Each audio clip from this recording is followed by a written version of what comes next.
présenter, je suis Marc Usan, je suis médecin, encore un peu en exercice, bien que je sois essentiellement un médecin émérite, comme on dit. Et je voudrais remercier la l'Université populaire de philosophie et Eric Loven de m'avoir permis de faire cette conférence.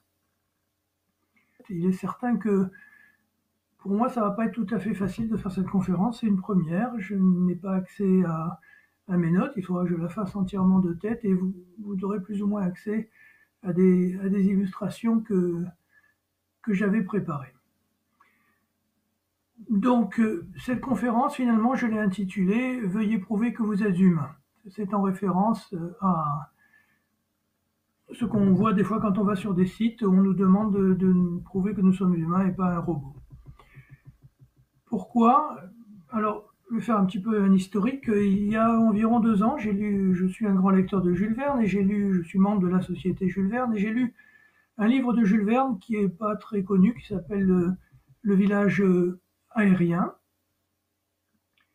Et dans ce livre, à la fin de ce livre, il y a une cinquantaine de pages où des explorateurs se retrouvent en présence d'une tribu d'individus qu'ils n'arrivent pas bien à classer entre les hommes ou des grands singes. Voilà, ils hésitent entre les deux. Et à l'époque, on est en 1900, on croit qu'il y a un chaînon manquant entre le singe et l'homme. Et on en reparlera, je décrirai un peu plus ce livre, mais ça m'a rappelé un autre livre que j'avais lu il y a très très longtemps, qui est un livre qui est beaucoup plus connu de Vercors, qui s'appelle Les animaux dénaturés, qui traite exactement du même sujet, c'est-à-dire des gens qui découvrent une tribu d'êtres qu'ils ont du mal à classer entre le singe et l'homme. Là, ça se passe en 1950. Je crois qu'on a encore à cette époque la notion du chaînon manquant. En tout cas, il m'a semblé que cette question du chaînon manquant pouvait être une façon pédagogique d'aborder la question que je voudrais aborder, et qui est au fond comment se définit l'homme? Qu'est-ce qui définit l'espèce humaine? Qu'est-ce qui fait qui appartient à l'espèce humaine? Alors, ça paraît étonnant, mais il n'y a aucune définition de l'homme. L'ONU définit des droits humains, mais il n'y a nulle part aucune définition de l'homme. Ça avait d'ailleurs déjà frappé Vercors en 1950.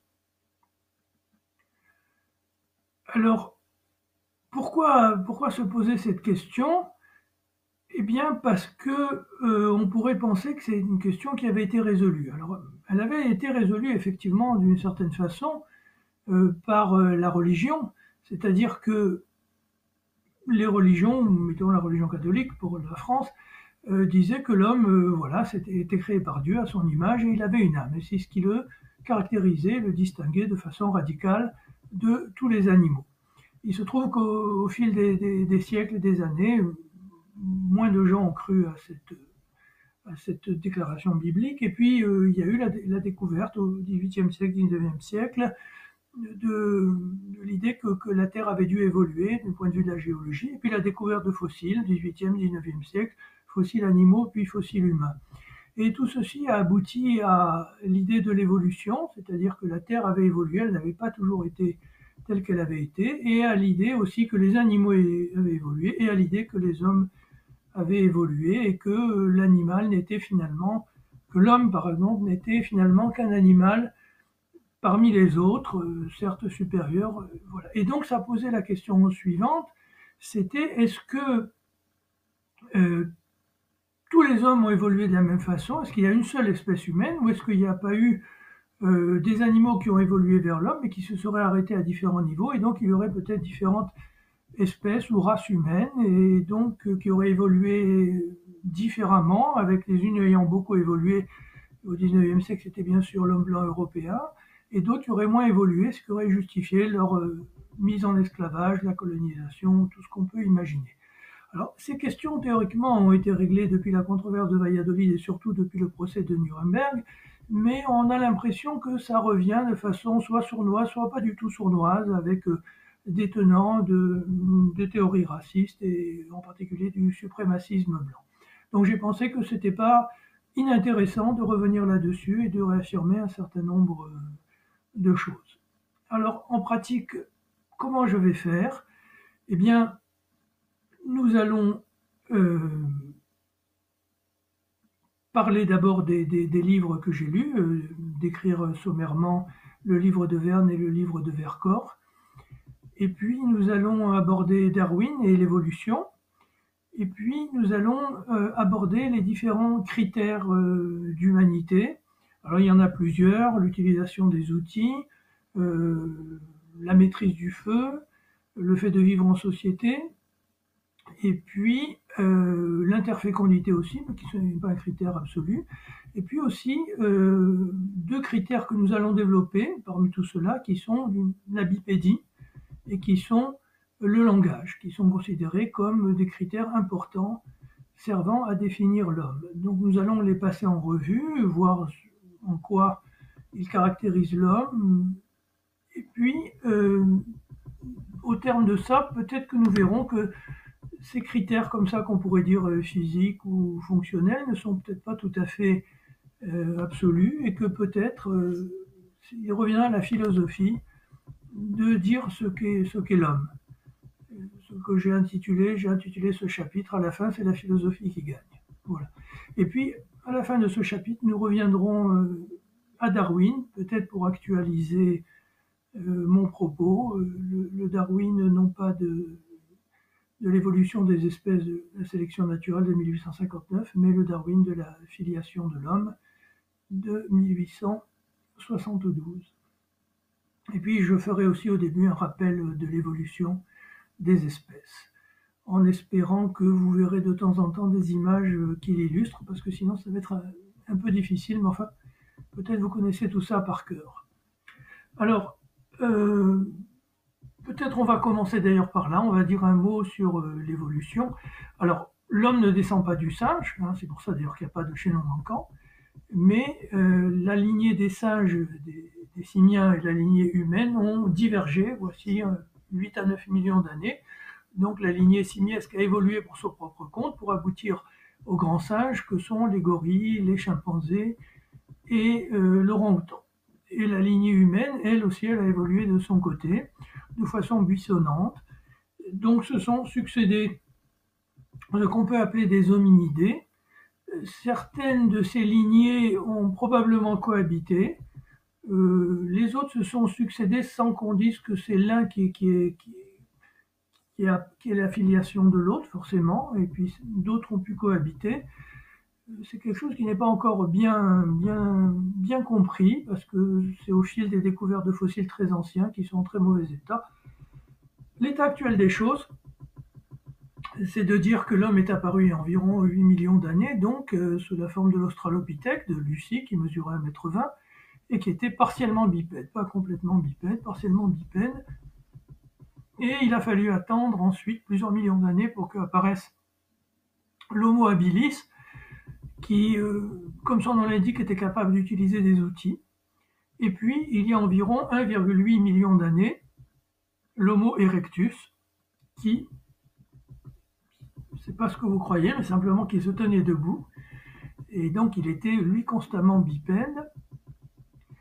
Et ceci nous amène ensuite à des périodes beaucoup plus récentes, avec l'Homo rudolfensis, l'Homo néanderthalensis, l'homme de Néandertal, et puis nous-mêmes, Homo sapiens. Voilà, on pense que l'homme de Néandertal, pour en rester à la période la plus récente, est apparu il y a environ 300 000 ans. L'homme Homo sapiens est apparu environ il y a 150 000 ans.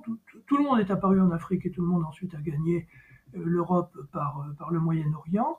En tout cas, Sapiens est arrivé au Moyen-Orient déjà environ moins 100 000 ans, puisqu'on a trouvé des squelettes de Sapiens en Palestine ou en Israël.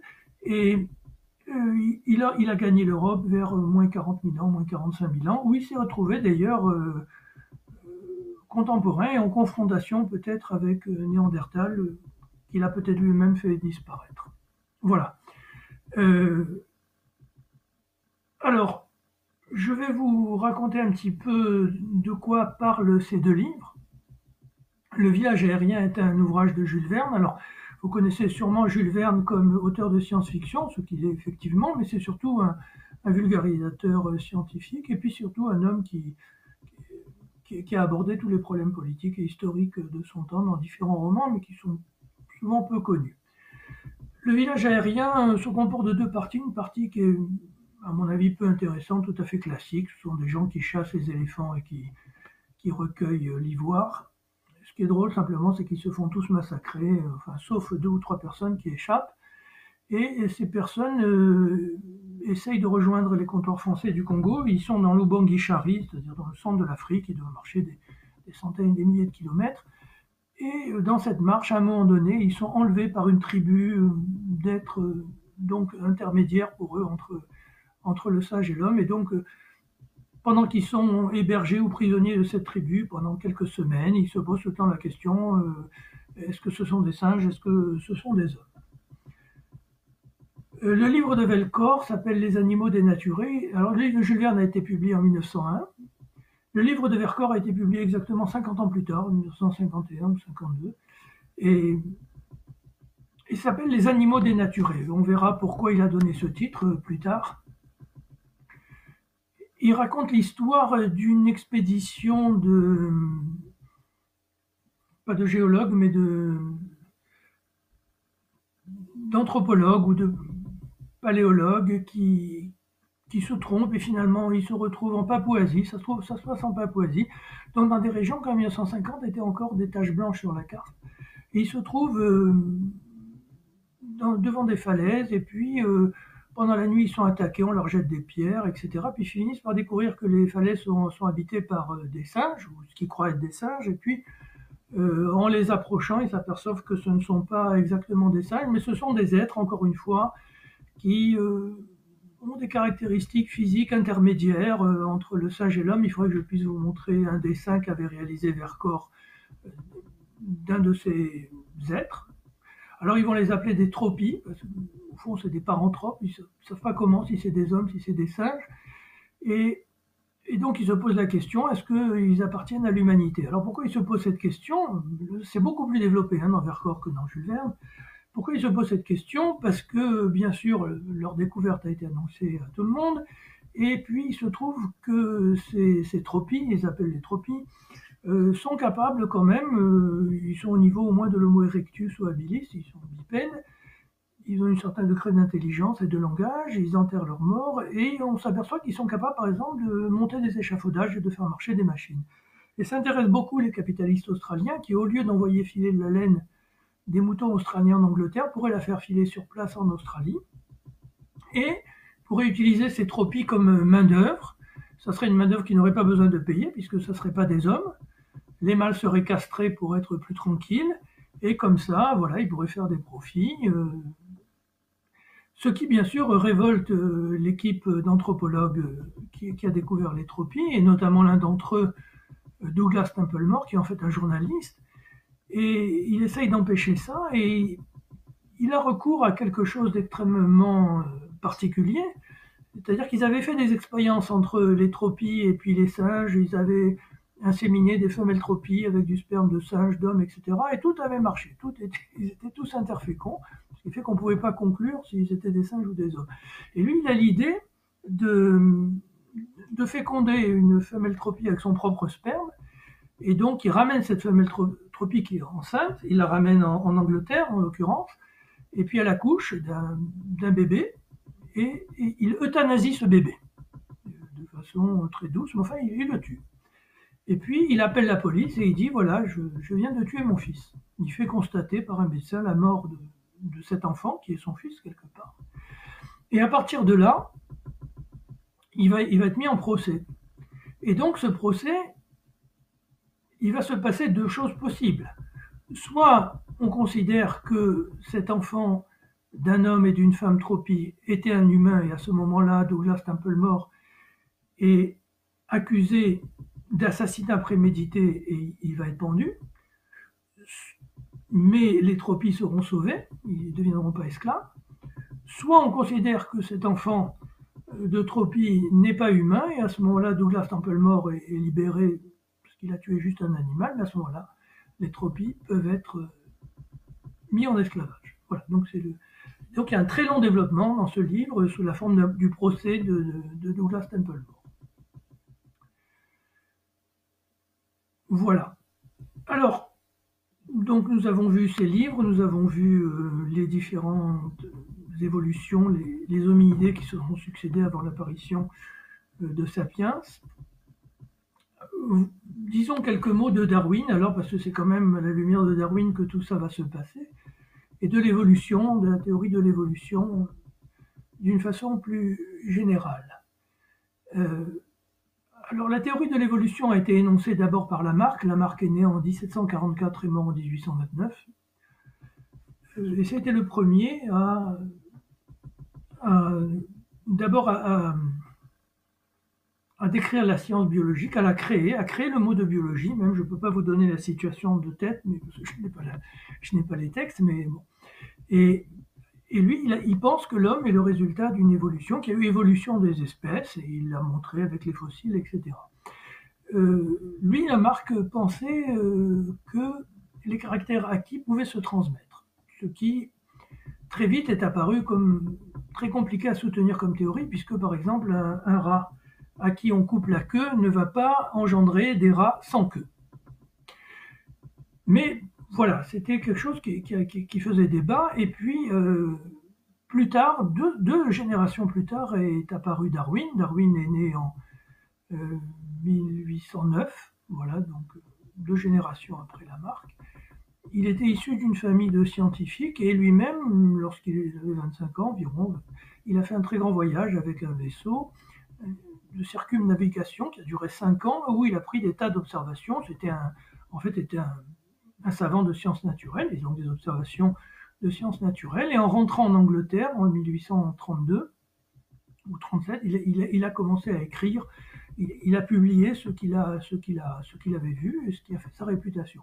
Mais en même temps, il réfléchissait, bien sûr, et tout ce qu'il avait vu le rendait convaincu de la réalité de l'évolution. Mais il ne comprenait pas quel était le moteur de cette évolution, puisque l'acquisition des caractères, la transmission des caractères acquis ne lui semblait pas possible. C'est pas ce qu'on observait. Lui, il avait beaucoup étudié aussi la sélection, non pas naturelle, mais la sélection chez les éleveurs, des animaux par les éleveurs. Donc, il s'est demandé quel était le moteur de cette sélection, et c'est en lisant Malthus qu'il a compris. Que disait Malthus? Malthus, qui est antérieur à Darwin, hein, dit que les populations croissent plus vite que les ressources, et que donc, si on laisse faire les choses, évidemment, tout le monde va mourir de faim. Et que donc, comment ça s'équilibre, ce système? Eh bien, ça s'équilibre en ce que les plus forts, les plus aptes survivent, et donc ceux-là seuls survivent, et donc ils peuvent avoir suffisamment de ressources. Bon, c'est une théorie qui a été largement battue en brèche, on ne va pas développer.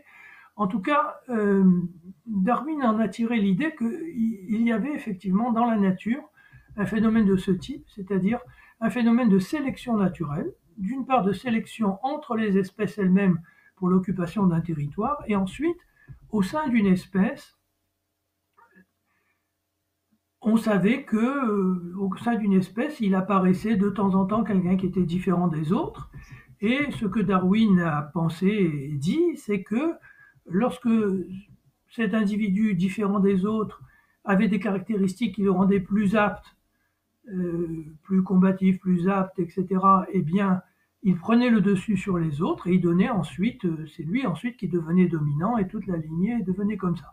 Et ainsi pouvait s'expliquer l'évolution. C'est donc une évolution qui s'explique par des accidents génétiques et ensuite la nature vient sélectionner ces accidents génétiques. Et ceci explique d'ailleurs, et ça se fait donc, ça met un certain temps à se faire, ce qui explique peut-être que par exemple entre les Australopithèques et Erectus, il s'est passé 3 ou 4 millions d'années, entre Erectus et Sapiens, 1,8 million années, etc. Et on verra qu'on est peut-être sorti de cette façon d'évoluer dans notre société de Sapiens. En tout cas, à l'époque, alors pour que tout le monde comprenne bien, à l'époque, on ne connaissait pas la génétique. Mendel avait peut-être déjà publié ses travaux, mais personne n'y avait fait attention. Et les travaux de Mendel ne vont être découverts qu'au début du XXe siècle. On ne connaissait pas les chromosomes, on les a découverts qu'en 1880, et ce n'est qu'en 1950 qu'on a compris qu'ils étaient porteurs de l'ADN, et que l'ADN était porteur du code génétique. Donc, au moment où Darwin publie l'évolution des espèces en 1859, on ne connaît rien de tout ça. Le premier fossile humain néandertal a été découvert en 1856, mais je ne sais pas si Darwin était au courant. Et le premier fossile de Sapiens va être découvert en 1880, c'est-à-dire après même la deuxième grande publication de Darwin. Donc finalement, alors Darwin, lorsqu'il publie son premier livre sur la sélection naturelle, sur l'évolution, se garde bien de l'appliquer à l'homme. Il dit que ça concerne uniquement les animaux, il ne veut pas se heurter à l'Église, mais bien sûr, personne n'est dupe, et c'est l'objet donc d'une polémique extrêmement violente entre différents savants, et puis avec bien sûr l'Église anglicane, catholique, etc.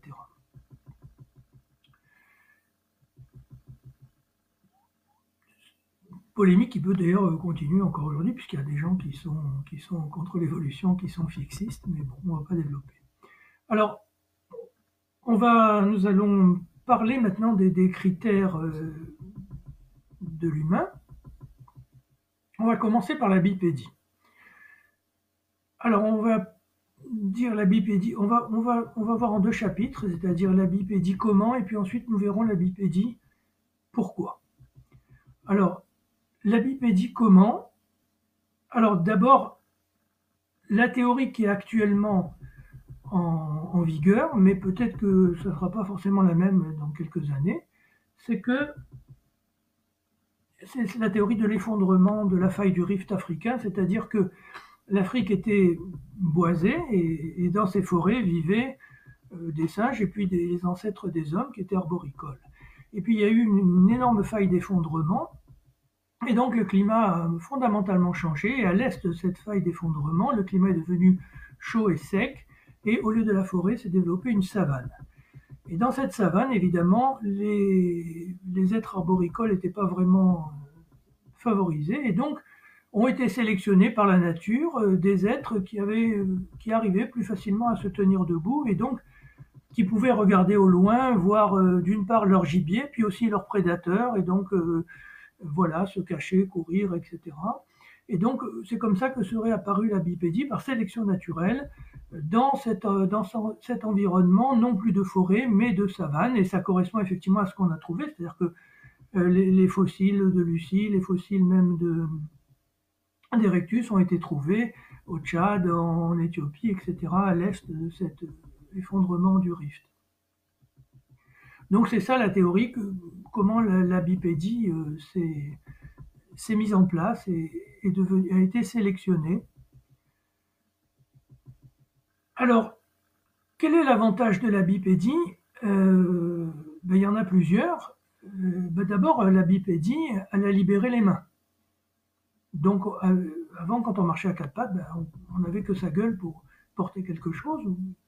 Donc, la bipédie a libéré les mains, et donc elle a permis l'utilisation des outils, la maîtrise du feu, des choses comme ça. Elle permettait aussi de porter des objets, de porter ses enfants. Après, on discute sur les relations entre la bipédie et la croissance du cerveau. Tout le monde n'est pas d'accord là-dessus, donc il n'est pas certain que ce soit la bipédie qui ait favorisé la croissance du cerveau. Alors, donc je l'ai dit, on considère que le premier bipède complet est Erectus. Les grands singes ne sont pas bipèdes, ils sont quadrupèdes et ils ont des pieds préhensibles, contrairement à l'homme qui a perdu le caractère préhensible de son pied. Si on veut regarder comment, c'est pas inintéressant de voir pourquoi l'homme est bipède, qu'est-ce qui fait que l'homme est bipède et comment son squelette est bipède. Alors pour ça, je me suis appuyé sur un livre que je vous recommande, qui est celui-ci. Voilà, Comment nous sommes devenus bipèdes, qui est un livre très agréable à lire. Donc on a vu l'animal, enfin le singe ou les grands singes marchent à quatre pattes. Si on regarde ce qui se passe dans la vie fétale, on s'aperçoit que le fœtus a un pied qui est comme celui du pied du simple chimpanzé. C'est tout à fait semblable à un pied de fœtus chimpanzé, mais au cours de l'évolution dans la vie intra-utérine, il se transforme en un pied qui n'a plus un pouce opposable et qui n'est plus préhensible. Première caractéristique. Deuxième caractéristique aussi, et c'est décrit dans le livre de Vercors, le pied humain repose sur un astragal large et court, alors que l'astragal simiesque est un astragal étroit et long. Donc rien qu'en voyant un astragal, on peut dire si l'être auquel il appartenait était bipède ou pas bipède. Autre caractéristique des bipèdes, c'est un bassin large, alors que le bassin des singes est un bassin long et étroit, c'est un bassin large, plus large que haut. Et alors, j'ai pas non plus les schémas ici, mais un angle sacré qui est large, c'est-à-dire que l'angle que fait le plateau du sacrum avec la verticale est un angle qui fait entre 40 et 60 degrés, alors que chez, par exemple, le chimpanzé, cet angle fait seulement 10 degrés. Ce qui fait que lorsque le chimpanzé se met debout, ce qu'il peut faire, il est en situation extrêmement instable sur, on va dire, sur un angle de 10 degrés, alors que l'homme, il est sur un angle de 60 degrés. Quand on s'est mis debout également, se sont développées les courbures, la lordose lombaire, la syphose dorsale. Tous ceux qui ne sont pas médecins ont peut-être du mal à suivre. Et c'est dommage qu'on n'ait pas les images, et la syphose du rachis cervical. Ce qui est important à comprendre aussi, c'est qu'à partir du moment où on s'est mis debout, la tête n'était plus, chez les êtres qui sont à quatre pattes, la tête doit être maintenue en position horizontale par des muscles extrêmement puissants. Là, la tête, elle tient naturellement, on peut dire, en équilibre sur le rachis cervical, avec un trou occipital, c'est là la communication entre le rachis et le crâne, ça se fait par le trou occipital, qui est beaucoup plus en avant que chez les singes. Donc rien qu'en voyant la taille, enfin la place d'un trou occipital sur un fragment de crâne, on peut dire ça appartient à quelqu'un qui était bipède ou pas bipède. Alors, le travail de Christine Tardieu, qui est extrêmement passionnant, elle a étudié la marche des enfants qu'elle a confrontée à la marche des chimpanzés. Elle a fait des expériences amusantes en filmant des enfants qui marchaient et des chimpanzés qui marchaient. Et puis elle s'est rendue compte, alors, le petit enfant, quand il naît, il a tout l'équipement génétique pour devenir bipède. Ceci dit, quand on regarde le squelette d'un bébé qui vient de naître, c'est pas tout à fait le squelette d'un adulte. En particulier, les fémurs ne sont pas obliques, la rotule n'est pas telle qu'elle est chez l'adulte, etc. Et en fait, c'est à partir du moment où l'enfant va petit à petit se mettre debout que son squelette va se remodeler pour devenir petit à petit ce qu'est le squelette d'un enfant, d'un grand enfant et d'un homme adulte. Et donc, il change complètement par rapport au squelette d'un chimpanzé. Alors ça, c'est comment on est devenu bipède, mais ensuite, pourquoi on est devenu bipède? Et pour répondre à ces questions, il faut peut-être faire un détour par les enfants sauvages. C'était très à la mode au XIXe siècle, et puis début du XXe siècle, jusque dans les années 60-70, j'ai l'impression qu'on n'en parle plus beaucoup. Ça a été l'objet d'un livre que vous pouvez lire aussi, qui s'appelle, de Lucien Malson, qui s'appelle Les enfants sauvages. Voilà, c'est un livre qui est paru dans les années 60-70, mais qui est réédité régulièrement. Et on s'est dit, ben oui, et si on veut savoir quelle est l'évolution naturelle de l'homme en dehors de l'effet de la société, il n'y a qu'à voir ce qui s'est passé chez les enfants qui ont été isolés, c'est-à-dire les enfants sauvages, les enfants loups, puisqu'on a pensé que des enfants comme ça avaient pu être élevés par des loups, et on a découvert comme ça des enfants, soi-disant élevés par des loups, et puis voilà, il y en a plusieurs. Disons que les plus connus, c'est Victor de l'Aveyron et c'est les deux sœurs indiennes qui ont été découvertes en 1920 en Inde. Alors, on va surtout parler de Victor de l'Aveyron parce que c'est celui qui a été le mieux étudié, celui qui a fait l'objet de deux mémoires d'un psychiatre qui s'appelle Itard, que vous pouvez lire, que vous pouvez probablement, qui sont absolument passionnants. Alors, Victor de l'Aveyron, lui, était bipède, il courait, il grimpait aux arbres, etc. Mais d'autres enfants sauvages, ou des enfants dits enfants placards par Boris Cyrulnik, c'est-à-dire des enfants qui ont été élevés en déprivation totale de contact humain dans des placards, ou certains enfants sauvages élevés par des loups, ou soi-disant élevés par des loups, en tout cas découverts très jeunes, vers 3-4 ans, étaient quadrupèdes et le sont restés. Ils n'ont jamais pu acquérir, pour beaucoup d'entre eux, la position bipède. Si bien que, dit Christine Tardieu, puis d'autres avec elle, il suffit pas d'avoir l'équipement génétique pour devenir bipède, il faut aussi oser la bipédie. Et ce que dit Christine Tardieu et d'autres avec elle, c'est que lorsque l'enfant se met debout au début, eh ben, il regarde et il quête l'approbation de ses parents ou de celui qui lui tienne lieu de parent, et c'est ça qui lui permet de d'oser la bipédie. S'il n'a pas ça, il ne va pas devenir bipède et passé un certain âge, peut-être jamais il ne pourra atteindre la bipédie. Donc l'acquisition de la bipédie, finalement, c'est une coévolution entre une évolution génétique et une évolution biologique, une évolution sociale. Le fait, c'est une acquisition de la vie en société des humains. Voilà pour la bipédie. Abordons maintenant la question du langage. Nous allons voir langage et communication, pourquoi les singes ne parlent pas, et puis comment le langage et pourquoi le langage, un petit peu comme la bipédie. Alors, langage et communication, c'est pas la même chose. Beaucoup, sinon tous les animaux communiquent entre eux et ils le font de diverses façons. Par exemple, vous savez, et on le sait depuis la fin du XIXe siècle, les abeilles communiquent uniquement par les figures que décrivent leur vol. Les oiseaux communiquent par leur chant. Ils peuvent communiquer aussi par leur plumage. Les animaux communiquent par leurs attitudes de soumission ou d'agressivité. Et puis les animaux, beaucoup d'animaux communiquent aussi par des sons.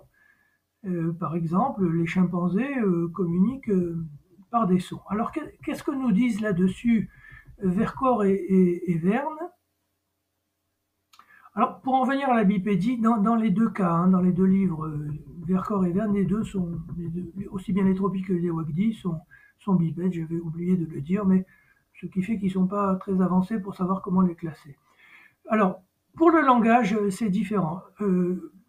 Bon, chez Verne, les êtres qui vivent dans la canopée des arbres, qui sont découverts donc par ces deux explorateurs, ils découvrent cette tribu qui vit dans la canopée des arbres, ils ont construit en fait un plancher à la canopée des arbres et ils se déplacent à pied là-dessus, ils marchent, et quand ils veulent chasser, ils descendent par une échelle, ils ne sont pas du tout arboricoles, donc ils sont bipèdes.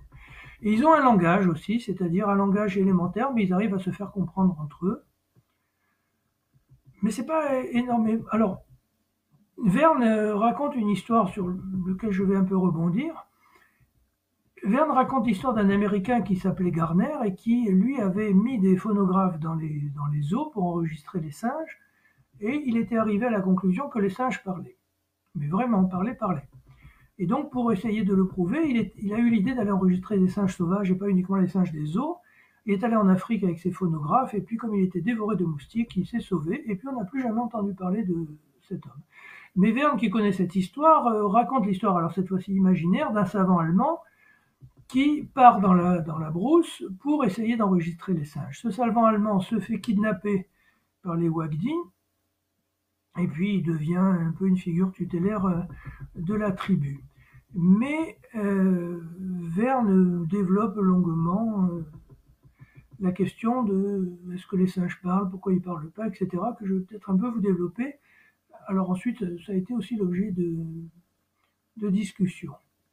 Alors, il y a des gens qui ont dit, enfin on s'est demandé pourquoi les singes ne parlent pas. Voilà. Alors il y a des gens qui ont dit, ah ben, c'est très simple, les singes ne parlent pas tout simplement parce que leur pharynx n'est pas conformé pour la parole. Alors en fait les singes parlent, c'est-à-dire qu'ils émettent des sons, mais ils n'ont pas ce qu'on appelle un langage.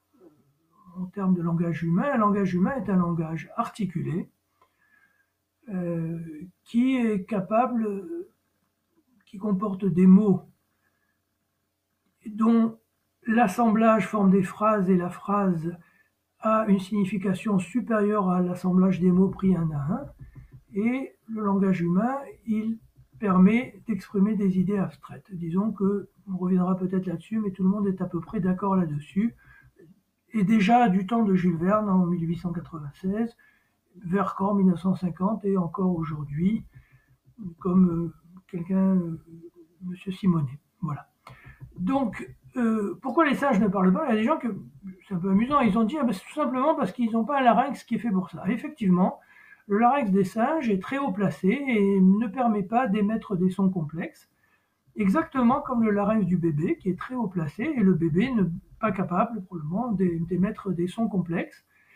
La différence est que lorsque le bébé chimpanzé grandit, son larynx reste haut placé, alors que le larynx du bébé descend, et ce qui laisse un espace, avec en plus les sinus, je vous les montre, voilà, les sinus maxillaires qui servent de caisse de résonance, et puis la langue et la cavité buccale qui permet de faire des sons complexes. Et donc il y a des gens qui ont dit, ben, finalement, les singes, comme ils ne pouvaient pas parler, ils n'arrivaient pas à exprimer leurs pensées, et donc leur pensée ne s'est pas développée. Voilà.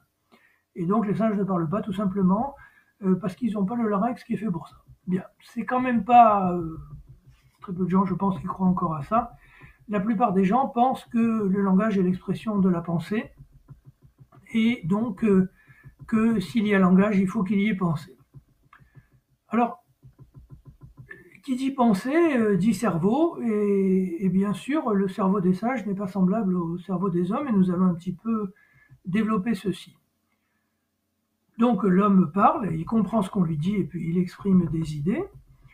Au XIXe siècle, il existait un médecin français qui s'appelait Broca, qui avait un patient qui, à la suite d'un accident vasculaire cérébral, était incapable de parler. Il comprenait ce qu'on lui disait, mais il était incapable de parler, il ne savait dire que tant, tant, tant, c'est tout. Il ne prononçait aucun mot.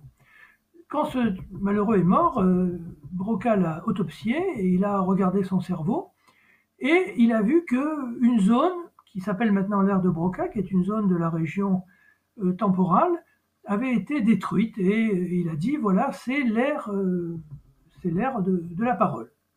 Voilà.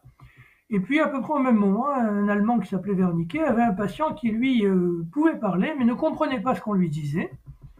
Et cet homme est mort, bien sûr, et bien sûr, il a été autopsié, et Wernicke a découvert que c'était une autre partie du cerveau, qu'on appelle maintenant l'aire de Wernicke, qui avait été détruite, qui expliquait, selon Wernicke, que cet homme pouvait parler mais ne pouvait pas comprendre. Donc on avait la notion qu'il y avait deux aires, l'ère de la compréhension du langage et l'ère de l'émission du langage. Alors c'est bien sûr beaucoup plus compliqué, bien sûr ces deux aires sont reliées entre elles parce que si on ne comprend pas on ne peut pas parler, et bien sûr elles sont liées à bien d'autres structures cérébrales. Mais pour en revenir alors aux singes et surtout en revenir aux ancêtres de l'homme, ce qu'il faut comprendre aussi, c'est que le cerveau de l'homme est asymétrique. Je vous ai parlé des aires de Broca et de Wernicke, mais il faut savoir qu'elles ne sont pas bilatérales, elles sont dans un seul hémisphère, qui est l'hémisphère prédominant, qui est l'hémisphère gauche chez les droitiers, l'hémisphère droit chez les gauchers, bien sûr, il faut que ça soit plus compliqué. En tout cas, ce qui est caractéristique, entre autres des singes et de l'espèce humaine, c'est que le cerveau est asymétrique. Et quand on regarde le cerveau des singes, il est effectivement asymétrique, et on trouve des zones rudimentaires d'aire de Broca, ou qui pourraient être équivalentes de l'aire de Broca et de Wernicke, mais ce qu'on pense, c'est que le câblage ou les relations entre les deux et avec les autres parties du cerveau ne sont pas développées de la même façon que chez l'homme, et que probablement chez l'homme, à un moment donné de l'évolution, probablement chez Sapiens, entre le Sapiens archaïque et le Sapiens plus tardif, des câblages se sont établis qui ont provoqué un saut qualitatif, diraient les marxistes, qui ont fait apparaître la pensée, ou en tout cas l'expression de la pensée par le langage. Alors, on peut aussi se poser la question, quand est-ce que le langage est apparu chez nos ancêtres, c'est-à-dire voilà, Erectus, Néandertal, etc. Alors comment on peut savoir ça? Mais il y a deux façons de savoir ça. Il y a une façon qui repose sur l'examen des fossiles. On peut regarder. Alors, il n'y a pas grand-chose comme crâne fossile d'il y a 1 800 000 d'années. Il n'y en a que quelques-uns, souvent en mauvais état. Enfin voilà, on peut essayer de rechercher à la partie interne du crâne l'empreinte des aires de Broca et de Wernicke. Certains ont cru les trouver, ou bien chercher dans ces crânes l'empreinte de la symétrie du cerveau. C'est une façon de faire. On a trouvé par exemple que le larynx des Néandertals devait être assez bas, puisqu'on a trouvé un os hyoïde, qui est un os du larynx qui disparaît pas. Mais évidemment, les cerveaux ont disparu et on les trouvera jamais. Donc c'est quand même très difficile à savoir qui parlait. Une autre façon de voir les choses, qui est radicalement différente, c'est de se dire, au fond, qu'est-ce qui, dans leur mode de vie, que ce soit Erectus, Néandertal, Sapiens, nous fait penser que peut-être ils avaient besoin de la parole. Voilà. Est-ce que, par exemple, donc on sait qu'Erectus était très habile, et habilis avant lui, mais Erectus est très habile à tailler les outils, bien plus habile que nous aujourd'hui, et donc forcément qu'il devait apprendre à ses enfants comment on taillait des outils, comment on faisait un biface, une hache, etc., comment on faisait du feu. Et la question, c'est est-ce qu'il avait besoin de la parole pour ça? On ne sait pas répondre. Peut-être que simplement il leur montrait, et puis ils apprenaient comme ça. Certainement que c'est possible. Et puis, Néandertal. Alors Néandertal, bien sûr, lui aussi faisait des outils, mais Néandertal, c'était autre, il faisait pas que ça. Néandertal enterrait ses morts. Néandertal enterrait ses morts, et donc peut-être qu'il avait le sentiment du métaphysique et de l'au-delà, et peut-être qu'il, quand il enterrait ses morts, il avait des rites où il disait une prière, et peut-être donc qu'il avait un langage. Voilà, c'est aussi une façon d'aborder la question, est-ce que nos ancêtres, les Néandertals et les Erectus, parlaient? Ce ne sera pas facile de répondre, du moins dans l'état actuel des connaissances. Alors on peut aussi, avec l'ADN, savoir des choses, mais c'est très compliqué de récupérer de l'ADN de fossiles. À rigueur, on récupère de l'ADN de Néandertal et de Sapiens, mais au-delà, c'est pratiquement impossible dans l'état actuel des choses. Alors, la bipédie et le langage, alors le langage aussi, ça fait l'objet chez Vercors d'un long développement, avec lors du procès des experts qui disent que certains animaux parlent, d'autres non, mais voilà, tout le monde s'accorde à dire que le langage est le propre de l'homme, en ce sens qu'il est composé de mots qui s'associent pour former des phrases, et si par exemple certains chimpanzés peuvent apprendre jusqu'à 600 ou 900 mots et les mémoriser, aucun d'eux n'est capable de prononcer 2 mots consécutifs, et aucun langage animal ne comporte 2 sons consécutifs, ou 3, plus d'1 en tout cas, qui auraient des significations différentes qu'un seul. Ça, c'est radicalement ce qui différencie radicalement l'homme de l'animal.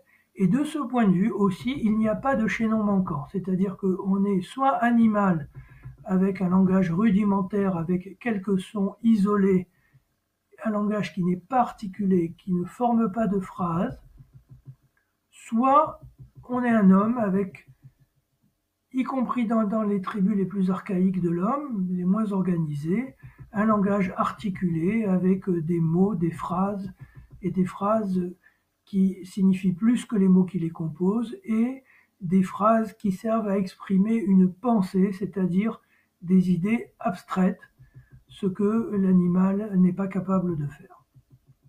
Voilà. Donc nous avons vu la bipédie et le langage. Est-ce que ça suffit? La bipédie probablement pas, le langage quand même beaucoup plus, mais on peut aussi se poser la question, on doit se poser la question, parce que au fond, si on considère par exemple que les humains ont évolué de façon inégale, on peut considérer que l'utilisation du langage est inégale selon le degré d'évolution de différents groupes ou races humaines, et donc ça serait diviser l'humanité en différentes races, et donc voilà ce que j'ai dit, c'est-à-dire ça justifierait que certains dominent d'autres.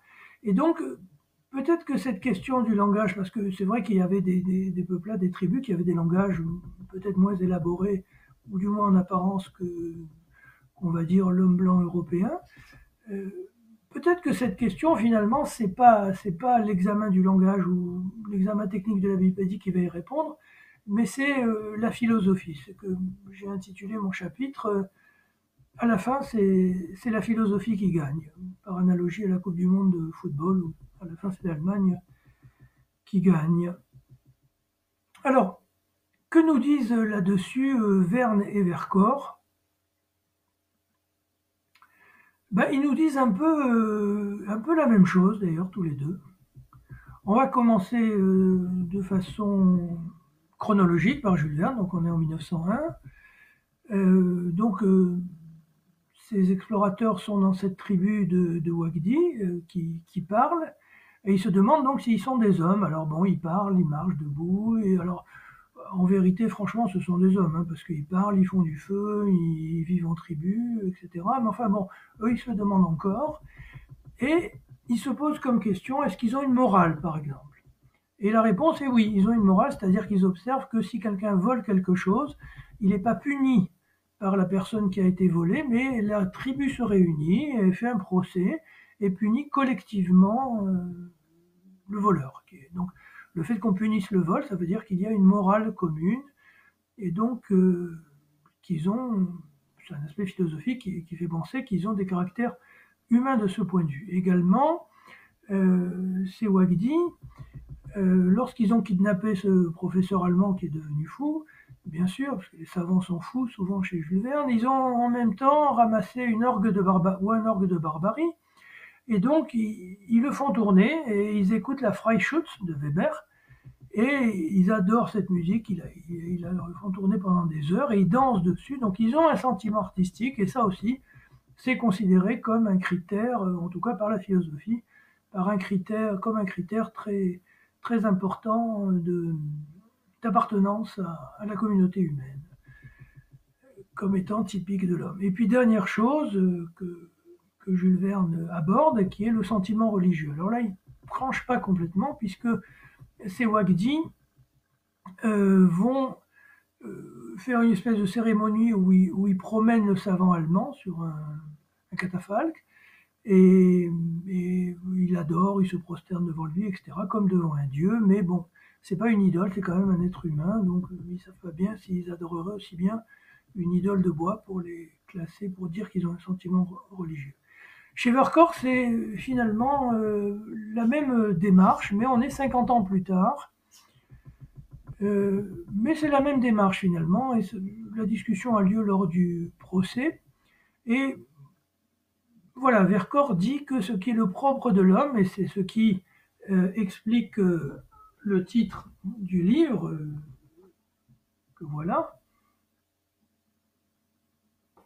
les animaux dénaturés. Pourquoi l'homme est considéré comme un animal dénaturé? Eh bien, Vercors, ou par l'intermédiaire de ses protagonistes, explique la chose suivante. L'animal ne fait qu'un avec la nature. S'il voit quelque chose qui l'intéresse, il s'y intéresse, puis quand la chose disparaît, elle ne disparaît plus. Il ne fait qu'un avec la nature. L'homme, lui, fait deux avec la nature. Il est extérieur à la nature. C'est dans ce sens que Vercors dit que l'homme est dénaturé. Il s'est séparé de la nature. S'étant séparé de la nature, cela a créé en lui un sentiment d'angoisse métaphysique. Il se voit seul, nu, complètement au milieu de cette nature plus ou moins hostile. Et donc, il se voit, ça l'amène à inventer des mythes, des religions, des dieux, et à avoir des conduites rituelles, à créer des gris-gris par exemple, et lors du procès, pour savoir si les tropis sont des hommes ou pas, on se demande est-ce qu'ils ont de gris-gris. Alors eux, ils n'en ont pas. Par contre, les Wagdi, eux, ils en ont, puisqu'ils ont autour du cou une petite médaille à l'effigie du docteur Johassen. Je vais peut-être vous citer une citation, quand même, si je la trouve. D'abord une citation d'Itard. Alors, pour en revenir au langage, il s'est passé avec le langage la même chose qu'avec la bipédie, c'est-à-dire qu'on s'est demandé ce qui se passait, si c'était une acquisition sociale ou si c'était inné. Voilà, alors probablement que c'est inné, puisqu'on a le cerveau avec les aires de Broca et de Wernicke, on a le câblage. Excusez-moi, je reviens un peu en arrière, mais on s'est demandé qu'est-ce qui se passait si un enfant n'était pas élevé dans la société humaine, et pour ça, on a regardé on s'est intéressé de nouveau aux enfants sauvages, et encore une fois, le mieux étudié de ce point de vue est Victor de l'Aveyron, qui a fait l'objet du film de Truffaut qui s'appelle L'enfant sauvage, et qui avait fait l'objet d'études très prolongées d'Itard, qui était médecin et psychiatre. Pour dire les choses, bon, Itard, pendant des années, Victor de l'Aveyron marchait, mais il ne parlait pas. Il ne parlait pas. Il comprenait un peu le langage, mais il ne parlait pas. Et jusqu'à sa mort, il est mort vers 40 ans, il n'a jamais appris à parler, et Itard n'a jamais réussi à lui apprendre à parler. Il lui a pourtant appris à lire et à écrire quelques mots simples, mais jamais à parler. Et donc, ceci a été observé chez d'autres enfants sauvages, comme les deux petites filles qui avaient été découvertes en Inde, soi-disant élevées par des loups. Et donc, pour en revenir à la pensée aussi, et à l'homme et au langage, on est arrivé à l'idée que le langage se développe aussi chez l'homme. Comme la bipédie, l'homme doit oser le langage et l'homme doit converser. Et c'est ça qui a permis de développer le langage et la pensée. Pour en revenir donc aux définitions de l'humain et la définition philosophique de l'humain, aussi bien Jules Verne que Vercors et que les penseurs d'aujourd'hui s'accordent à dire que ce qui caractérise l'homme et qui le différencie fondamentalement de l'animal, c'est le sentiment métaphysique. C'est-à-dire l'idée qu'il ne fait pas entièrement partie de ce que Vercors dit autrement en disant qu'il est dénaturé, qu'il ne fait pas entièrement partie de la nature, et ce qui chez lui entraîne une angoisse. L'angoisse métaphysique, on en a beaucoup parlé dans les années 60 en particulier. Alors cette angoisse métaphysique, elle aboutit à la création de religions, de mythes, et elle aboutit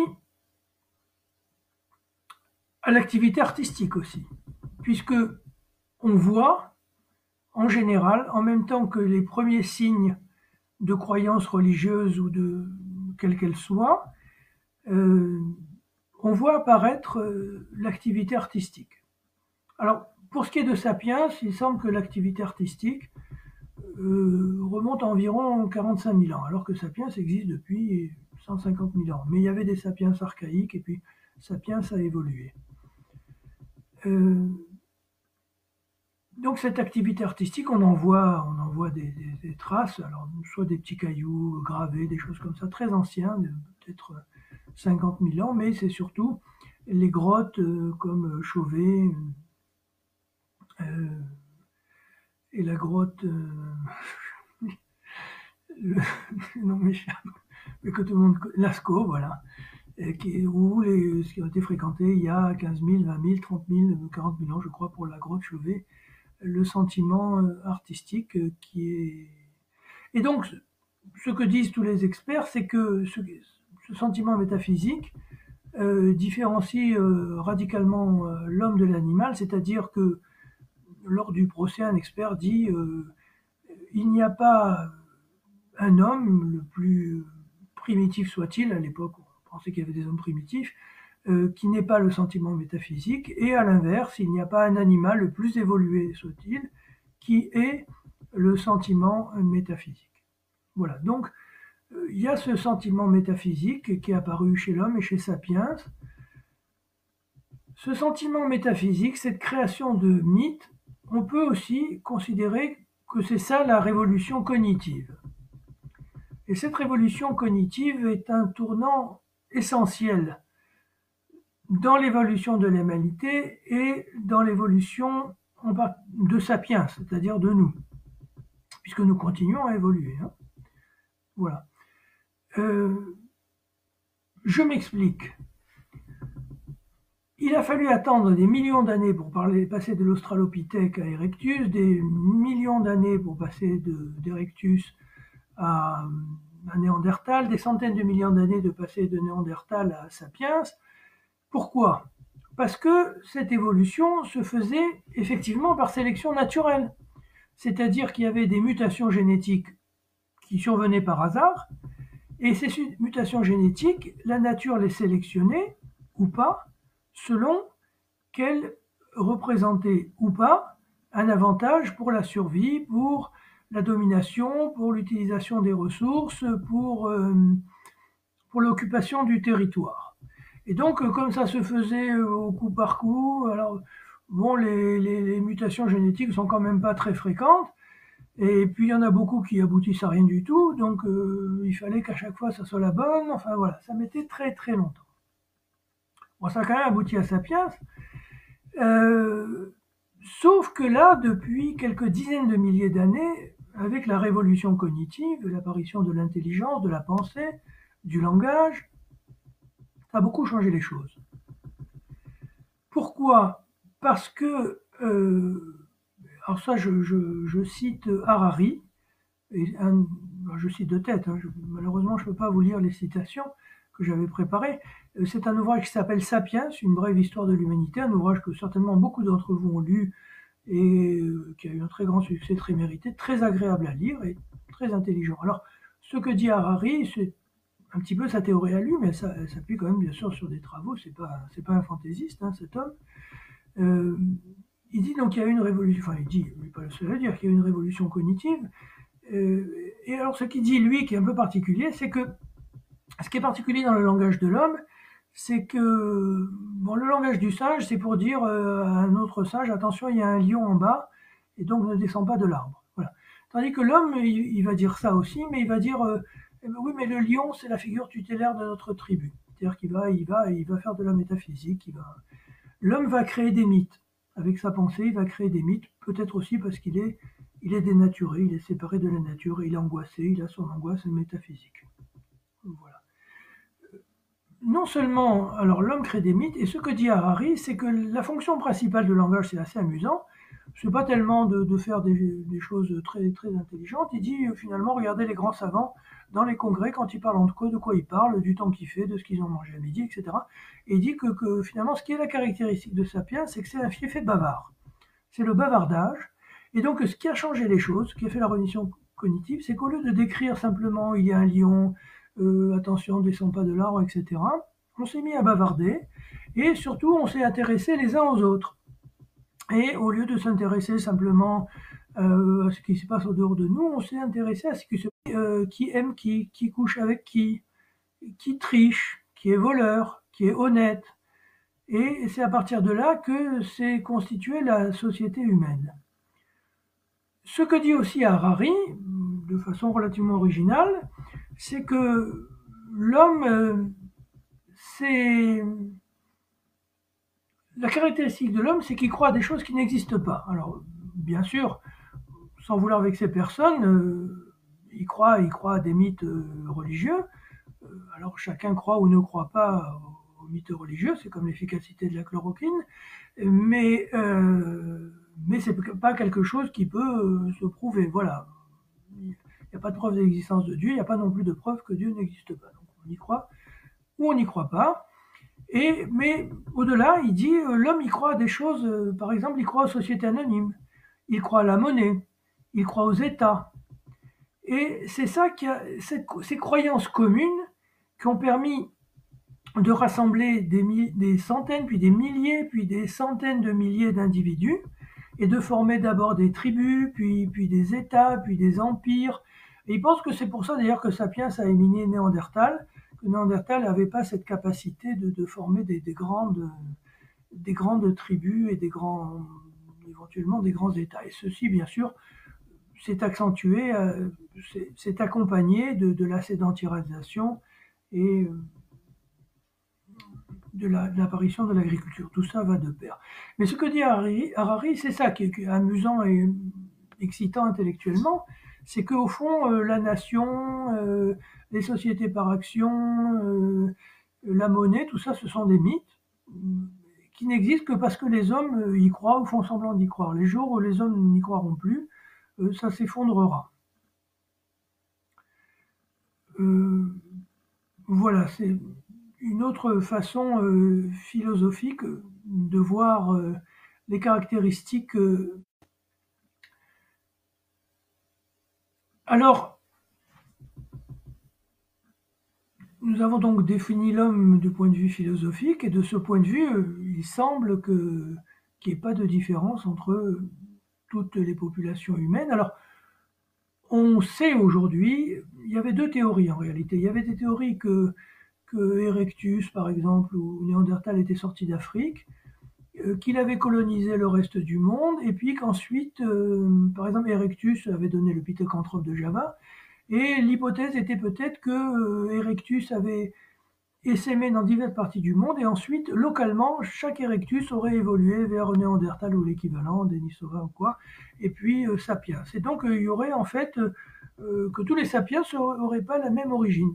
Alors, bon, toutes sortes d'arguments que je ne vais pas développer, que je ne connais pas bien d'ailleurs, montrent que tous les sapiens sur la Terre sont issus on va dire quelque part, du même sapiens. Et tous les hommes sont issus exactement de la même lignée.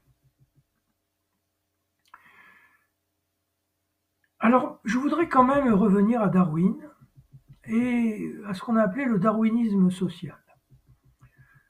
Darwin donc a décrit la sélection naturelle, et à sa suite, il y a des gens comme Spencer aux États-Unis et Haeckel en Allemagne, Spencer à la fin du XIXe siècle, Haeckel au début du XXe siècle, qui ont développé ce qu'ils ont appelé, eux, le darwinisme social. C'est-à-dire qu'ils ont appliqué les lois de la sélection naturelle à la communauté humaine.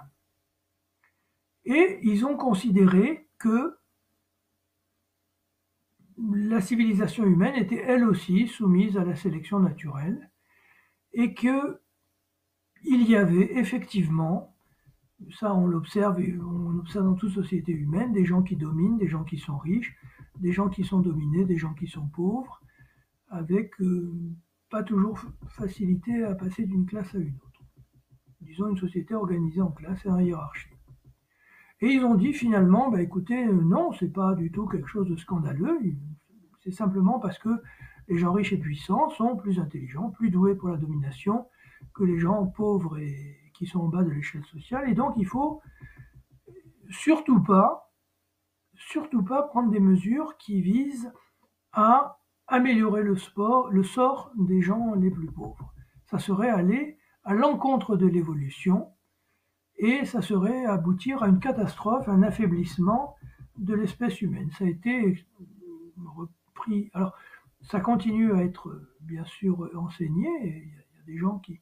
On parle couramment du darwinisme social, et quelqu'un comme Haeckel, lui aussi, préconisait ça, et il a fortement inspiré les nazis qui ont décidé finalement d'exterminer non seulement ce qu'ils considéraient être comme des sous-races, comme les juifs ou les tziganes, mais aussi les handicapés mentaux, les gens qui avaient des troubles mentaux. Voilà, ça aboutit à ça. Et donc Darwin a été pendant très longtemps, il avait cette espèce de tache sur le front. Quand on pensait Darwin, on pensait sélection naturelle, darwinisme social. Et puis est venu quelqu'un qui s'appelle Patrick Thor, qui est un éminent darwinien et qui a étudié un autre ouvrage de Darwin, et qui a montré que Darwin n'avait absolument pas dit ce que les tenants du prétendu darwinisme social lui attribuent. Cet ouvrage de Darwin s'appelle The Descent of Man, en anglais. Il a été publié en 1871 ou 1872, peu avant la mort de Darwin. Il a été traduit par la descendance de l'homme, il faudrait le traduire en fait par l'ascendance de l'homme, ou plutôt par la filiation de l'homme. Dans cet ouvrage, Darwin fait ce qu'il n'avait pas osé faire en 1859, c'est-à-dire appliquer la théorie de l'évolution à l'homme. Et donc dans cet ouvrage, il montre effectivement qu'il y a une évolution entre l'animal et l'homme. Alors lui pense peut-être qu'effectivement que l'homme descend du singe à l'époque, mais bon, après on a su que c'était pas vrai, mais c'était les connaissances de son époque. Il montre qu'il y a une filiation entre l'animal et l'homme, mais il dit quelque chose de fondamentalement important que Patrick Thor souligne, et je me réfère à ses travaux que vous pouvez lire par exemple. Patrick Thor, il a écrit beaucoup de choses, mais vous avez un petit livre dans la collection Que sais-je, le darwinisme, où il exprime ceci de façon très, très claire et relativement condensée. Ce que dit Darwin, c'est que la sélection naturelle a sélectionné l'organisation de l'homme en société, l'organisation sociale de l'homme.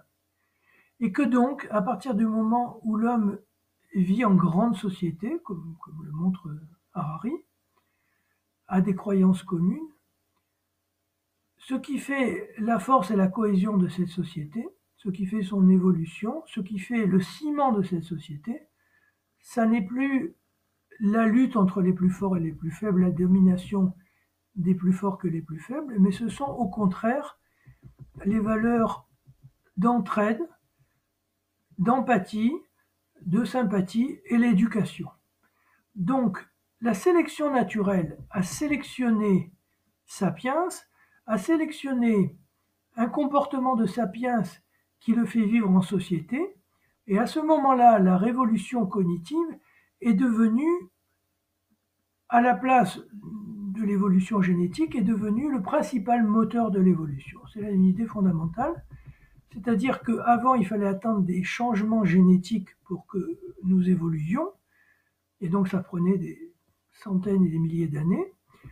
Aujourd'hui, avec la révolution cognitive et l'évolution en société, ce qui nous fait évoluer, ce sont nos connaissances, l'éducation, les sentiments que nous avons les uns pour les autres, et donc la société évolue évidemment beaucoup plus vite.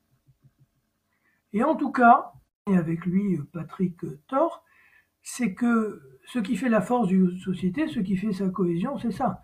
C'est l'empathie entre les membres, la protection des plus faibles, et finalement les sociétés, l'histoire a montré que les sociétés qui avaient rejeté ces valeurs, et en particulier le nazisme, a abouti à des catastrophes, alors pour le reste de l'humanité, pour leurs victimes bien sûr malheureusement, mais pour eux-mêmes aussi.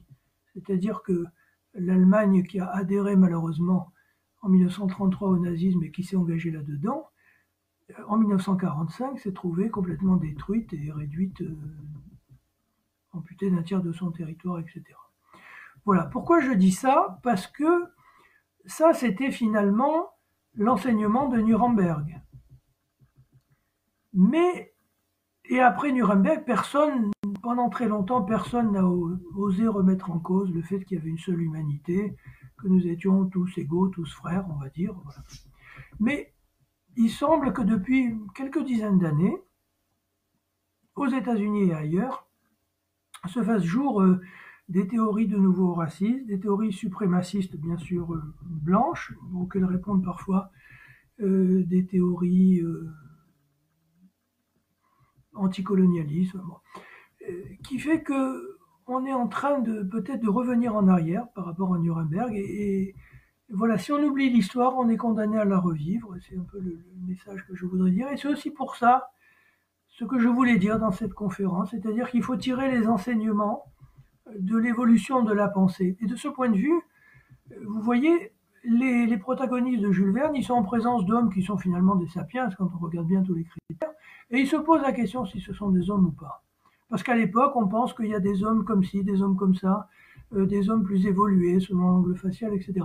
Alors que Vercors, 50 ans plus tard, ne se pose plus la question. Même les tropiques, qui sont beaucoup moins humains que les Wagdi, sont finalement intégrés dans la société humaine par le seul fait que, disons peut-être des sentiments métaphysiques.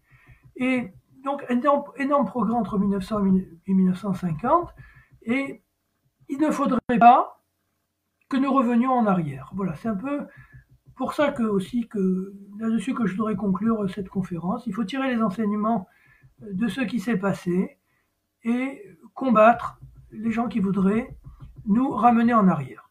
Voilà, j'en ai fini. Je vous remercie de votre attention. Et puis, si vous avez des questions qui apparaîtront en principe sur le chat à côté, sur mon écran, j'essaierai de répondre.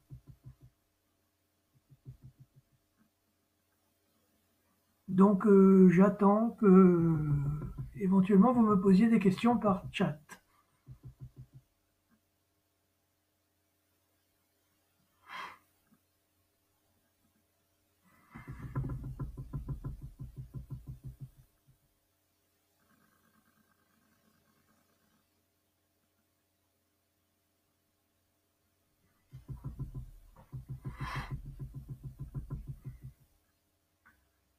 En attendant, on peut continuer à bavarder si vous voulez. Alors malheureusement, je ne peux pas vous entendre. Je vais parler tout seul, mais j'ai à peu près dit tout ce que j'avais à dire sur le langage, peut-être. Oui, je ne sais pas si je l'ai dit ou si je l'ai dit très clairement. Le langage, comme la bipédie, est l'objet d'une coévolution, hein, puisque les enfants sauvages, pour la plupart, ou les enfants loups, ou les enfants placards, n'ont jamais appris à parler, hein. Je l'ai dit, hein, Victor de l'Aveyron n'a jamais appris à parler. Voilà. Après, la question des enfants sauvages est un peu plus compliquée parce qu'on se demande si Victor de l'Aveyron était un enfant sauvage ou n'était pas un enfant maltraité. Et si ces enfants, soi-disant élevés par des loups, n'avaient pas été abandonnés par leurs parents parce que, par exemple, ils étaient autistes. Et d'ailleurs, ça a été dans les années 60. Il y a une grande théorie comme quoi finalement Victor de l'Aveyron était autiste. Voilà, donc j'attends vos questions s'il y en a, à moins que je ne sache pas le faire.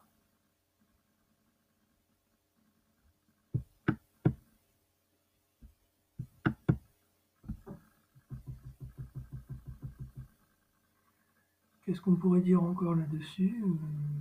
J'avais préparé plein d'illustrations.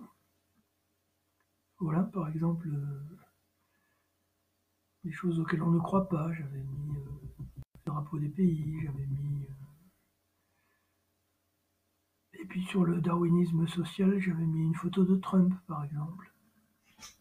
Mais bon, chacun peut imaginer. Et puis, si un jour je peux mettre, j'avais préparé un diaporama, que peut-être un jour vous verrez.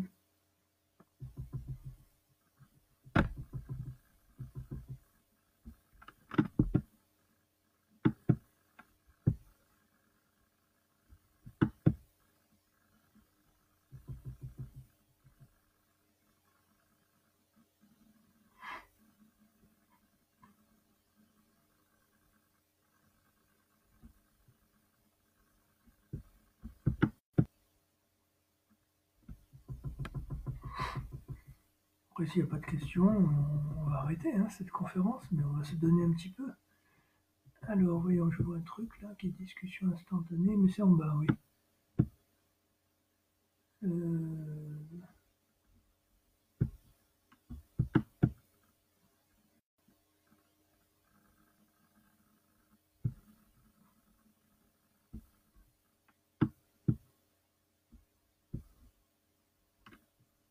Je pense que c'est.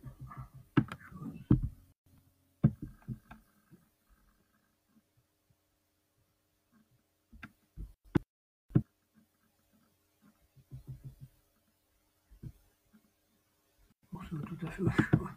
Ça n'a rien à voir.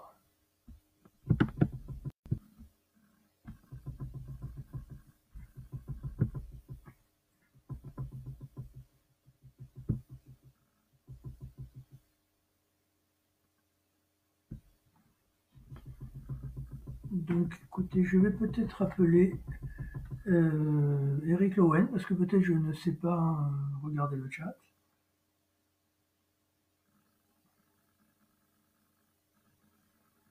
On innove, hein.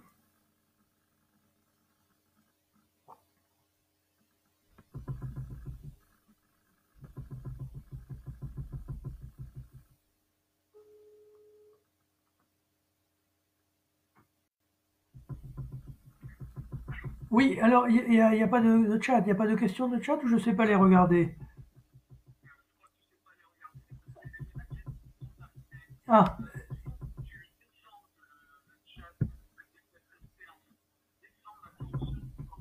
d'accord, attends, je vais le faire, oui. Je vais le faire. Alors, voilà, a été très critiqué depuis les années 60. Oui, oh, d'accord, d'accord. Descend, oui, effectivement. Voilà, voilà. Alors, plus la société. Alors, bon, je réponds au fur et à mesure. Je vais répondre au fur et à mesure, d'accord, je coupe. Hein. Alors, oui, effectivement, bon, j'ai pas su voir. Alors, un certain Thomas Néret, que je connais bien, me dit plus la société est grande et plus elle est évoluée.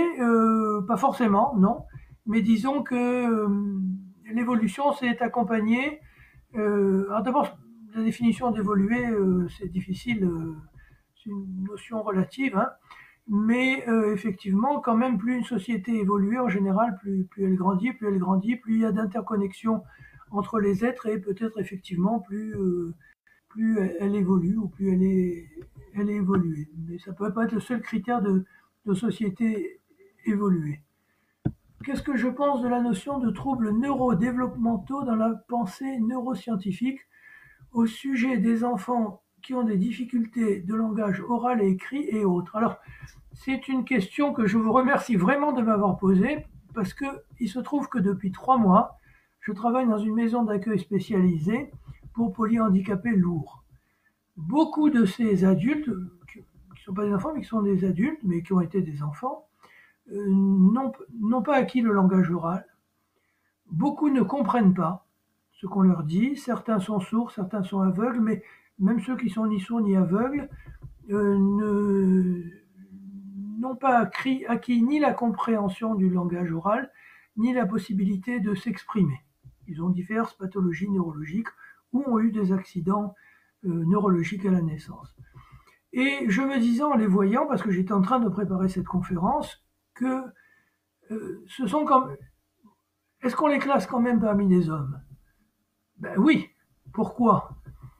Alors d'abord parce que, à mon sens, même ceux qui, on va dire, qui ont les handicaps les plus lourds, quand on reste près d'eux longtemps, ils ont un sentiment, ils ont une pensée, ils ont une âme, un sentiment métaphysique, on le voit, qu'ils expriment de toutes sortes de façons et que les gens qui sont à leur contact permanent le voient très très bien et interprètent très bien. Mais c'est pour ça que je dis que, au fond, c'est la philosophie à la fin qui gagne. Parce qu'au fond, on pourrait dire, eh bien, ces êtres handicapés n'ont pas le langage oral, ils sont d'ailleurs pas bipèdes, la plupart, enfin beaucoup euh, sont dans un lit, peuvent pas bouger. Mais il n'y a aucun doute que ce sont des êtres humains. Parce que, pour les raisons que j'ai dites, aussi parce que dans la société où nous sommes, telle qu'elle s'est développée, sur les critères qui s'est développés et sur les critères de sélection qui se sont développés, on les considère comme faisant partie de l'humanité. Voilà. J'espère que cette question vous satisfait, mais comme je ne peux pas entendre votre réponse, je vais aller à la suivante. Comment faire pour combattre ces positions de régression? Ben, écoutez, peut-être relire un livre comme le livre de Vercors, qui est quand même un livre qui est tout à fait d'actualité, très plaisant à lire, pas très long, il doit faire 250 pages, très abordable, même pour mes petits-enfants. Euh, et puis, euh, et puis voilà, il faut combattre. C'est-à-dire, je pense, d'une manière générale, comme toutes ces idées qui ont l'air absurdes, ce qui s'est passé, c'est qu'idéologiquement, on s'est désarmé après les années 60. C'est-à-dire qu'on a considéré que plus jamais personne, après tout ce qui s'était passé pendant la guerre, Nuremberg, la Shoah, tout ça, plus personne n'oserait être ouvertement raciste. Eh bien oui, si, c'est possible. Et donc on a dit oui, non, mais c'est des fous, c'est n'importe quoi, etc.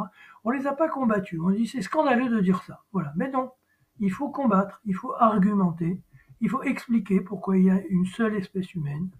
Il faut expliquer ce que c'est que la pensée, ce que c'est que le langage, ce que c'est que la société. Et donc il faut combattre idéologiquement et pas dire balayé d'un revers de main en disant mais c'est scandaleux de dire ça.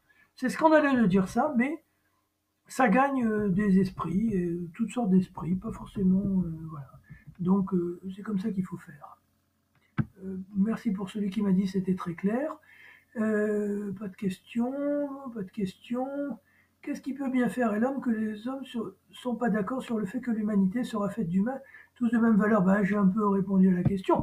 Qu'est-ce qu'il peut bien faire? Eh ben, ce qu'il peut bien faire, c'est l'esprit de domination. Euh,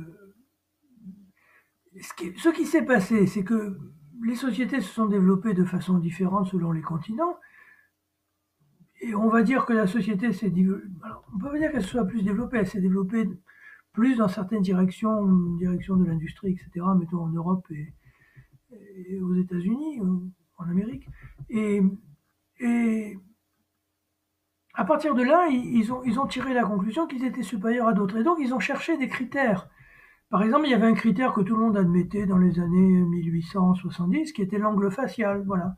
On expliquait euh, que le blanc avait un angle facial à 90 degrés par rapport à l'horizontale, alors que l'Africain avait un angle facial de 70 degrés seulement, le singe 60, etc.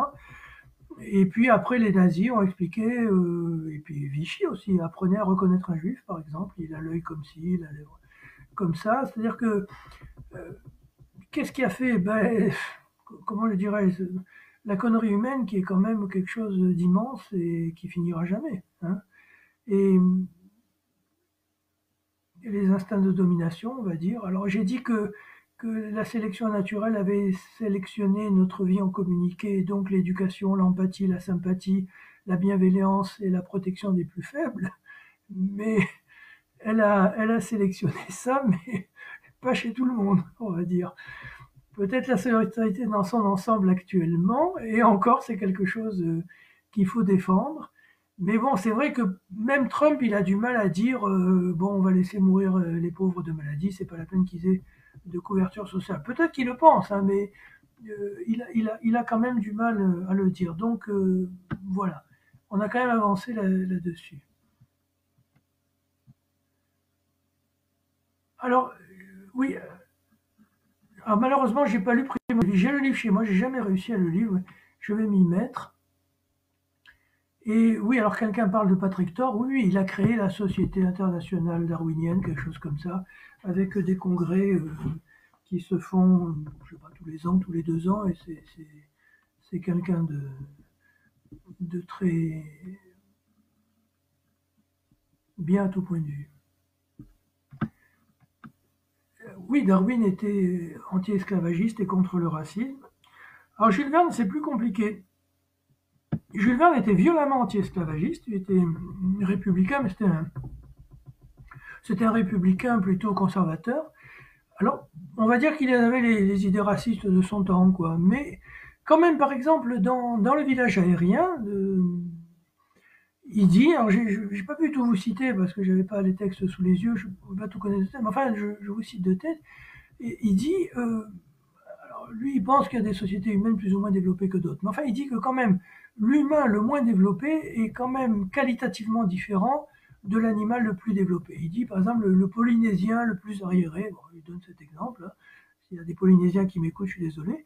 Il dit le Polynésien le plus arriéré est quand même est un homme et il est radicalement différent de l'animal le plus évolué.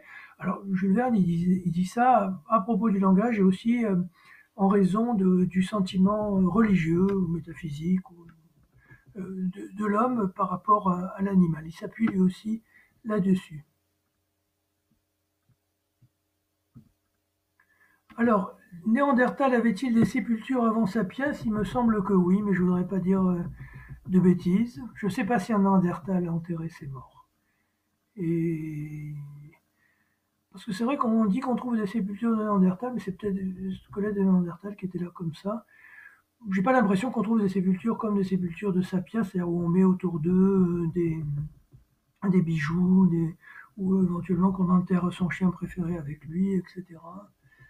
Euh, oui, alors effectivement, Alors, le problème, ce qu'il faut comprendre aussi, c'est qu'au fur et à mesure des découvertes, les connaissances évoluent, et plus ça va, plus on recule l'âge, par exemple, de la pensée, de Sapiens, etc. On disait que les premiers signes de pensée artistique remontait à 45 000 ans. Enfin, on peut dire qu'il y a 45 000 ans, on trouve ça partout. Mais effectivement, on me dit qu'il y a des traces de pensée symbolique à moins de 160 000 ans en Afrique du Sud, voilà, dans la grotte de Blombo, utilisation d'ocre, etc. Donc, on n'a pas fini de faire des découvertes et de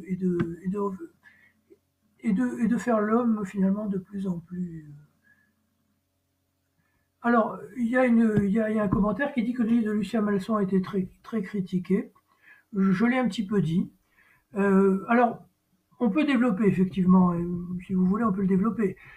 Comme par hasard, il n'y a plus d'enfants sauvages depuis les années 1950, hein, depuis que. Voilà. Et donc, les histoires d'enfants sauvages. Alors, l'histoire de Victor de l'Aveyron, on a dit soit qu'il était autiste. Il avait quand même une cicatrice sur le cou qui fait. Mais bon, semble-t-il, ça n'avait pas touché les cordes vocales, elle n'était pas profonde, dit le docteur Itard.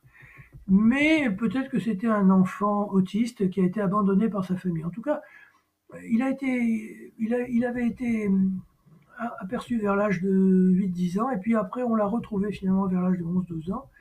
Mais il était bipède, et il est possible que c'était un enfant autiste qui a été abandonné par sa famille, mais abandonné à un âge pas si jeune que ça, 5-6 ans. Pour les deux filles qui avaient été trouvées soi-disant dans des tanières de loups en Inde, il semble que ce soit une imposture. Elles avaient été recueillies dans un orphelinat. Cet orphelinat était tenu par le révérend Singh, qui avait besoin d'argent. Et il semble, il y a des témoignages qui disent qu'en fait, il avait pris ces deux malheureuses filles et il les obligeait à marcher à quatre pattes, il les frappait, etc. Voilà. Ces malheureuses filles sont mortes. Voilà. Donc, ces théories de l'enfant sauvage, franchement, effectivement, on a beaucoup, surtout les enfants élevés par des loups, il ne faut pas trop y croire. Par contre, alors, il n'y a pas l'enfant sauvage, mais il y a autre chose qui est quand même réel, qui sont les enfants, et qui permet peut-être de répondre à la question de la même façon, qui sont les enfants en déprivation sociale. C'est-à-dire que ce que j'ai essayé de dire, j'ai essayé d'exposer, c'est pas moi qui l'ai découvert, mais à la suite d'autres, c'est qu'il y avait, pour que l'homme devienne bipède, comme l'a montré Catherine Tardieu, ou pour que l'homme parle, il fallait qu'il ose la bipédie, qu'il soit encouragé par ses semblables, et que on vive en société pour utiliser le langage, et peut-être ça a aidé aussi d'ailleurs à développer la pensée. Euh, Pourquoi je dis ça? Parce que on peut appliquer ça à, à des enfants qui ont été, qu'on appelait les enfants placards, qui ont été élevés pendant longtemps en situation totale de déprivation de contact humain, de déprivation sensorielle, et qui donc n'arrivent pas ou ont beaucoup de mal à développer, le langage, à développer une relation humaine. Et pour en revenir aux handicapés dont je m'occupe, eux, par contre, grâce à l'évolution de nos sociétés et la sélection de la bienveillance plutôt que l'élimination des plus faibles, ces handicapés sont parfois abandonnés par leurs parents, mais c'est plutôt rare. Ils sont en général extrêmement choyés par leurs parents, extrêmement choyés par le personnel qui s'occupe d'eux. Et donc, ils ont développé indiscutablement, même moi, ça fait juste 3 mois que je suis dans ce milieu, ils ont développé indiscutablement des moyens d'expression de leurs sentiments, des moyens d'expression de leurs sentiments, des façons d'exprimer que ce sont des humains exactement comme nous.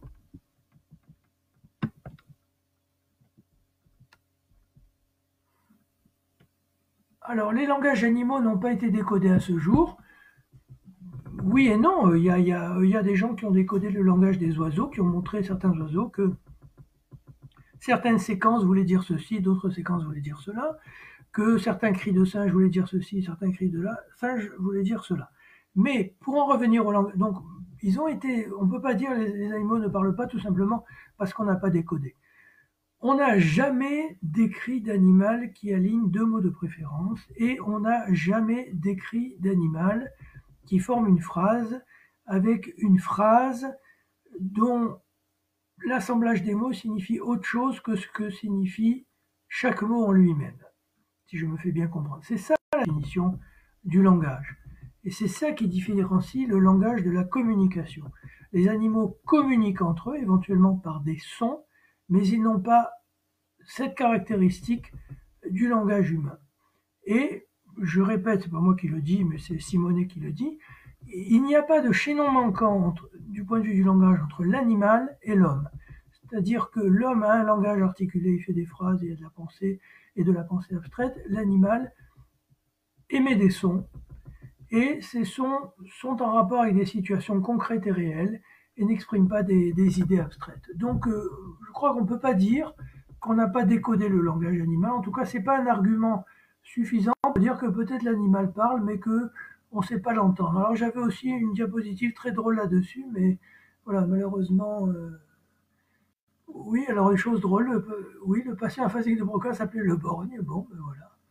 Donc il y a des tombes de Néandertal, donc je pense que c'est Eric Owen qui sait tout, qui me dit qu'il enterrait ses morts, et donc peut-être qu'il récitait les prières et qu'il parlait. Voilà. Alors quelqu'un me cite l'île du docteur Moreau. Alors l'île du docteur Moreau, il se trouve que je l'ai lu, c'est quand même un peu particulier, c'est-à-dire que c'est bizarre, puisque bien sûr c'est encore un médecin fou, comme sont beaucoup dans la tradition, sont les médecins, on va dire. Et lui, alors, il prend des cochons, des chiens, tout ça, il les opère et il en fait des hommes par l'opération, et du coup, ils deviennent des hommes. Enfin, je me souviens de lui, du docteur Moreau. Hein. Euh, mais bon, c'est quand même très, très, très bizarre. Alors, quelqu'un me. Oui, qu'est-ce que l'astragale? C'est un os du pied sur lequel repose finalement tout notre squelette. Hein. Il fait partie des os de l'arrière-pied. Hein. Encore une fois, je ne peux pas vous montrer d'image.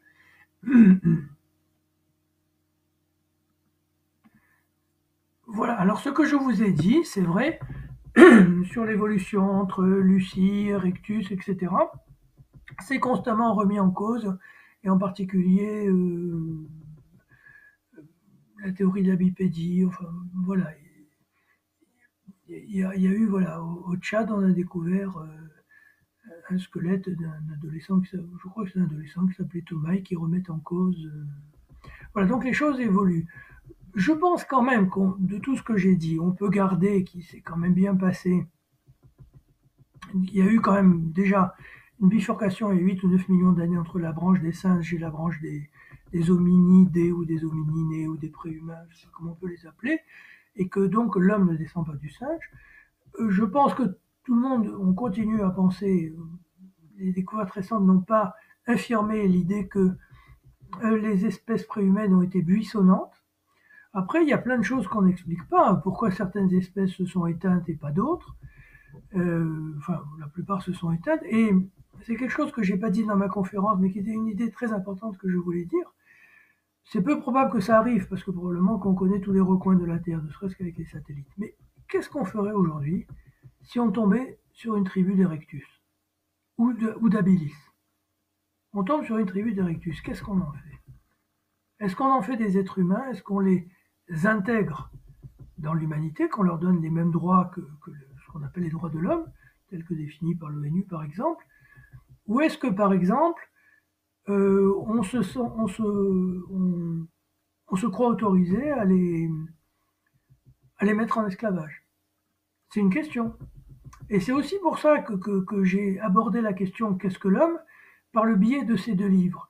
Parce que cette question du chaînon manquant, aussi bien Verne que Vercors ont eu l'idée d'y confronter les sociétés humaines actuelles. Voilà, c'est-à-dire les protagonistes de Verne et ceux de Vercors, ils sont confrontés à quelque chose comme l'Homo erectus et ils se disent est-ce que c'est des hommes? Verne ne conclut pas. Et Vercors conclut oui, ce sont des hommes. Donc c'est plutôt rassurant sur ce qui s'est passé pendant 50 ans. Mais comme je l'ai dit, il faut faire attention à ne pas revenir en arrière.